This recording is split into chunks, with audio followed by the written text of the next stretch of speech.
The china glistened under the chandelier as I sat across from my parents at their long mahogany table. It was the kind of setting they thrived in, formal, controlled, everything polished until it gleamed.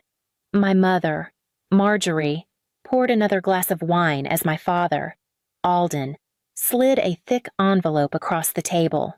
"Serafina," he said smoothly, "this is about security. For you.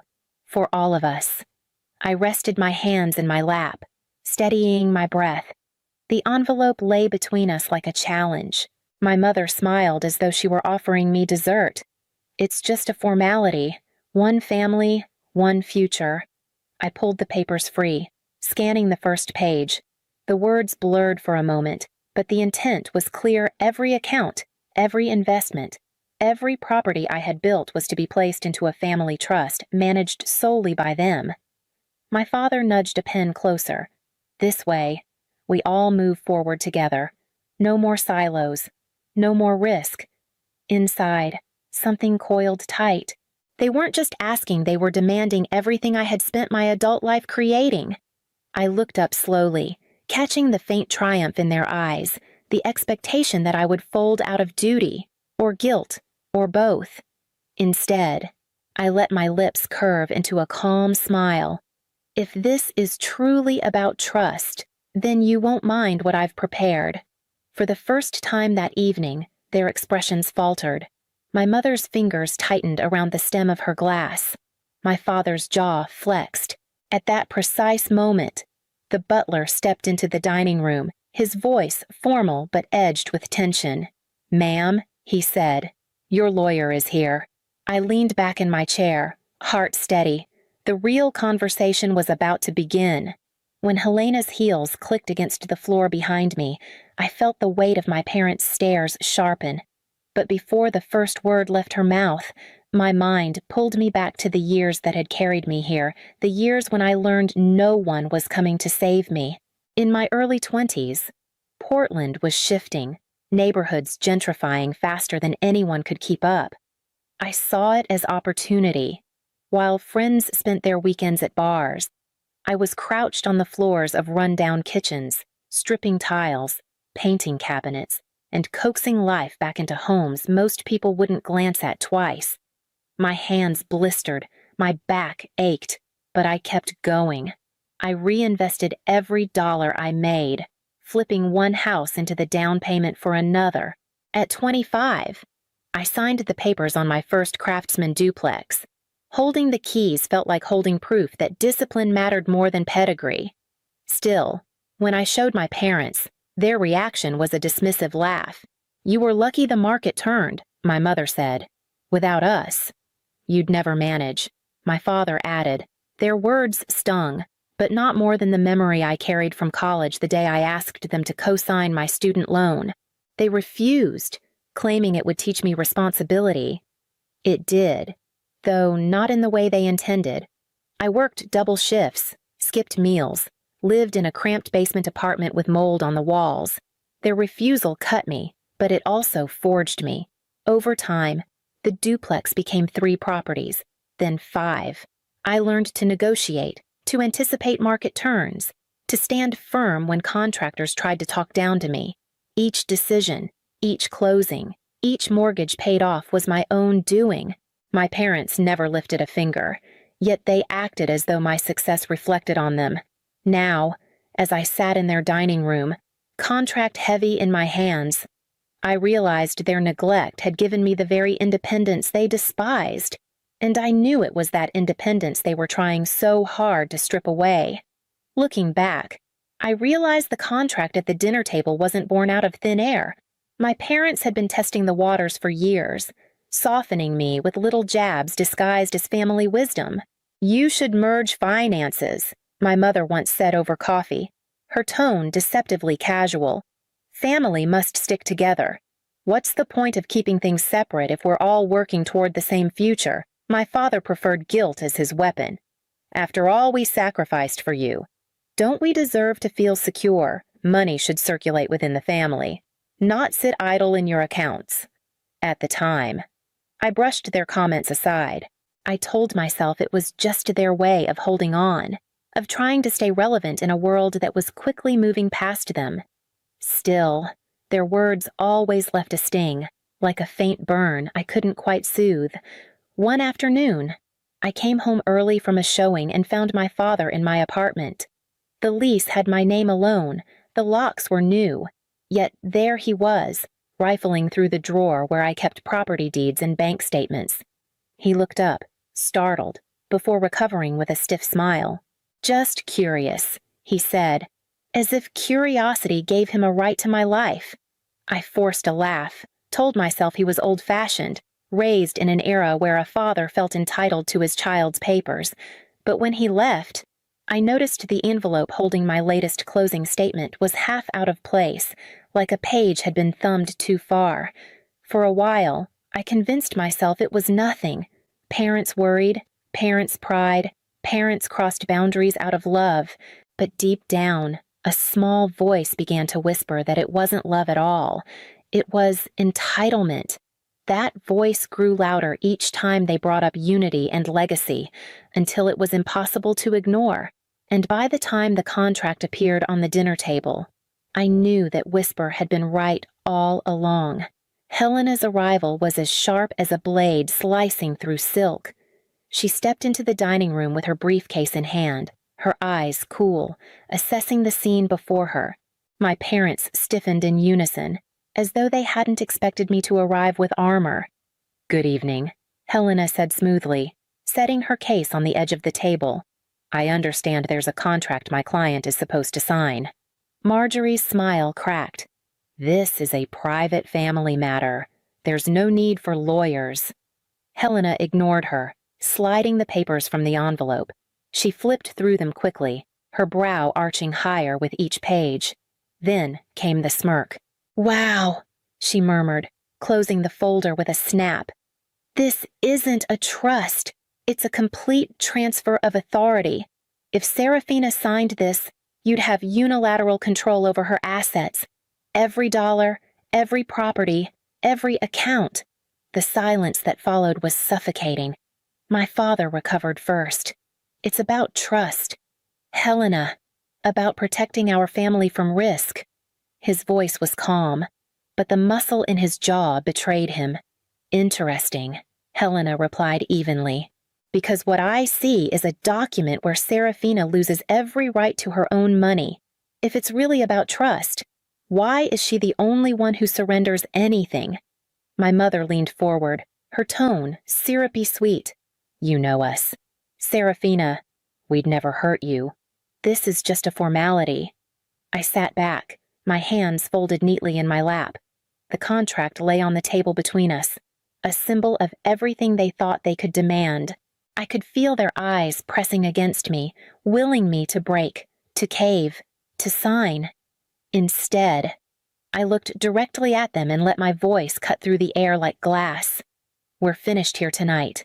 For the first time in my life, I saw something rare in my parents' expressions, not control, not confidence, but fear.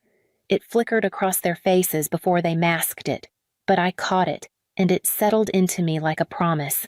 I pushed my chair back, steady and deliberate, already knowing they wouldn't let this end so easily. I had barely risen from my chair when my father's voice cut through the air. "Sit down.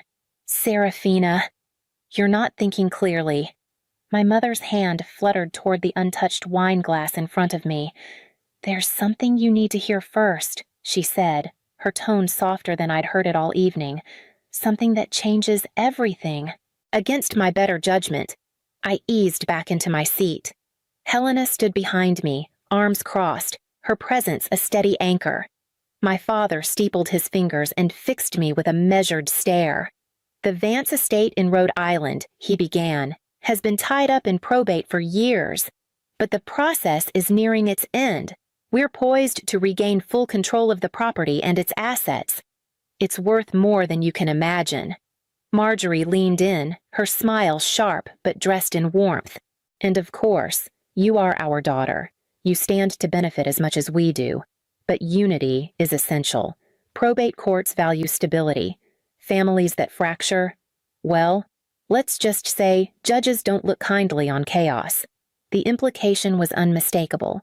Sign the contract, prove my loyalty, and I'd be welcomed into the circle of inheritance. Refuse, and I'd be cast out. For a moment, I let them talk, their words dripping like honey over poison. They painted the estate as a fortress of history and legacy, something that was rightfully mine if only I'd surrender my independence. But beneath the varnish, I saw the truth. The Rhode Island estate wasn't a gift, it was a leash. They wanted me tethered, bound not just by blood, but by paper and pen. My wealth had become their bargaining chip, and the so-called inheritance was the bait. I glanced at Helena. She didn't speak, but her eyes told me she understood. This wasn't about legacy, it was about control. My father's glare hardened, a storm gathering behind his calm facade.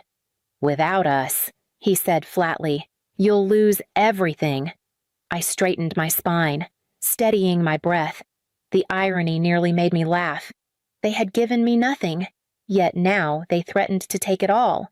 Helena placed a hand on my shoulder, a silent reminder that we weren't finished. And I knew then that the only way forward was not just to defend what I had built, but to uncover just how deep their desperation ran. After that dinner, I knew talk would get me nowhere. My parents weren't negotiating, they were cornering. So the very next morning, I hired a private investigator.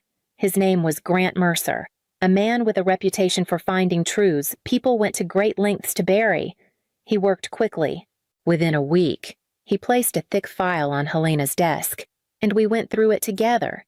Each page was a window into the life my parents had been hiding, the Rhode Island estate they had dangled in front of me.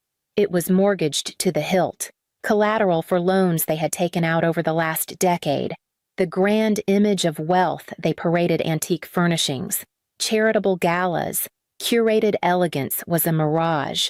Behind it lay years of reckless spending patched together by desperate borrowing. But the worst blow came near the end of the file, an application for a new credit line, bearing my name. My signature had been forged, but it was careful someone who had watched me sign documents countless times. I stared at the page until the lines blurred, rage and disbelief clawing at me. I thought about the little passbook savings account they opened for me when I was a child. I remembered my father lifting me up to the teller's counter, telling me I was learning responsibility. Back then, I believed them. Now, looking at the forged document, I realized they weren't teaching me responsibility at all. They were teaching themselves access. Helena's voice broke through my haze. "This isn't just manipulation. Serafina, it's fraud, and it's criminal." The betrayal felt heavier than the paper in my hands. These were the people who raised me, who claimed to know what was best for me. Now they were stealing not just from my accounts, but from the very identity I had built without them. I set the file down and forced my hands to unclench. If they had crossed this line, there was no telling how far they were willing to go. And I knew the next step was to confront not just their debts, but the twisted logic that justified it all. The forged credit line haunted me long after I left Helena's office. It wasn't just the act itself, it was what it revealed. Late that night, lying awake, my mind wandered back to memories I had never questioned until now. When I was 10, I begged for piano lessons. My parents refused, telling me I needed to learn discipline without indulgence. When I asked for help with college applications, they brushed me off with a lecture about independence. And when I pleaded for a co-signature on my first loan, they refused again, claiming it was tough love. For years, I carried those moments like badges of resilience, proof that I could weather anything without their support. But looking back now, I saw them for what they were: rehearsals. They weren't teaching me independence, they were conditioning me to accept abandonment, to normalize neglect so that when exploitation came later, I might confuse it with love. The thought made me sick. Still, guilt slithered in, whispering that I was being unfair. After all, hadn't they given me a roof, meals, clothes? Wasn't I ungrateful for rejecting the people who raised me? I voiced this once to Helena, and she leaned forward, eyes steady on mine. Protecting yourself isn't betrayal. Serafina, betrayal already happened to you. Don't mistake survival for selfishness. Her words settled into me like stone, solid and undeniable. The weight of years lifted, replaced by something harder, sharper. I wasn't the child they'd tried to mold anymore. I wasn't someone who would bend out of guilt or fold under obligation. By the time I left her office that evening, my resolve was clear. My parents had rewritten my childhood into a story of sacrifice and obedience. Now, it was my turn to rewrite the ending, and I knew exactly where the confrontation had to begin. Helena wasted no time after the forged credit line surfaced. She brought in a forensic accountant she trusted, a quiet man named Drayton who had a talent for tracing money through shadows. Within days, he uncovered what I suspected but hadn't been able to prove: a hidden offshore account in my parents' names. The statements were staggering. Transfers from shell companies, loans stacked on loans, and debts rolled over like dice on a rigged table. They had been juggling liabilities for years, using the illusion of wealth to buy more time. The truth was plain without an infusion of cash. Their empire was already crumbling, and the lifeline they had chosen was me. Helena's office became a war room. She assembled the evidence into a clean, devastating file: fraud, attempted forgery, coercion. Each section airtight, each page a nail in the coffin of their performance as noble benefactors. But I knew facts alone wouldn't be enough. My parents thrived on narrative, on turning guilt into currency. So I added something they couldn't dismiss as technical memory turned tangible. Years ago, my grandmother's locket and my grandfather's cufflinks had disappeared from the family safe. My parents told me they were being appraised. I accepted the explanation back then, but part of me always knew better. Now, tucked into Drayton's report, I placed the pawnshop receipts Helena had tracked down, proof they had sold our heirlooms for quick cash. Proof their theft reached back not just into my adulthood, but into the very legacy they claimed to protect. When I looked at the growing pile of documents, I felt no satisfaction, only clarity. They had built a tower of lies so tall it was bound to collapse. All I needed to do was give it the right push. And for that, there was only one place left to deliver the blow back at their own dinner table. The next invitation arrived in the same gilded envelope as always, thick with pretense. My parents thought I would come alone, but I walked into their dining room with Helena at my side. The table was set with crystal and silver, but beneath the gleam, I could feel the tension pressing like humidity before a storm. Alden greeted me with his familiar air of command. "We trust you've reconsidered," he said, gesturing to the empty chair across from him. Marjorie's smile was brittle, her eyes shining with the confidence of someone convinced victory was inevitable. I sat, but instead of opening the folder they had prepared for me, Helena placed our own file squarely in the center of the table. She flipped it open with deliberate calm. Offshore accounts, forged signatures, pawned heirlooms, and debts stacked so high the estate is a hollow shell. The color drained from my mother's face. She reached across the table, her voice breaking. "Serafina, this isn't what it looks like. We only wanted to protect the family, to protect you." My father's composure cracked in a different direction. His fist slammed the armrest, rattling the silverware. "This is betrayal. After all we've done, you dare to side with outsiders against us?" I met his fury with steady eyes. "Family doesn't mean ownership. You've mistaken me for your rescue fund. I won't be the solution to debts you created." Marjorie's pleas dissolved into sobs, while Alden's glare cut across the room like a blade. But neither had time to recover. The sound of sirens filtered through the tall windows, growing louder until red and blue lights strobed against the glass. Helena closed the file and leaned back as footsteps echoed in the hall. The knock at the door was sharp, final. I watched as the officers entered, my parents' faces collapsing under the weight of exposure. And in that moment, I understood there was no turning back. The weeks that followed moved quickly. News of the investigation spread, and with it the collapse of the illusion my parents had built. The Rhode Island estate, once their proudest boast, was pulled into foreclosure. Creditors lined up at every door, stripping away what little remained of their borrowed grandeur. I watched from a distance, not with glee, but with a clarity I had never felt before. Their downfall wasn't mine to mourn, it was theirs to own. Meanwhile, I tightened the guard around my own life. Every property deed, every account statement, every safeguard I had prepared was secured in a fireproof safe. I changed locks, updated passwords, left nothing vulnerable.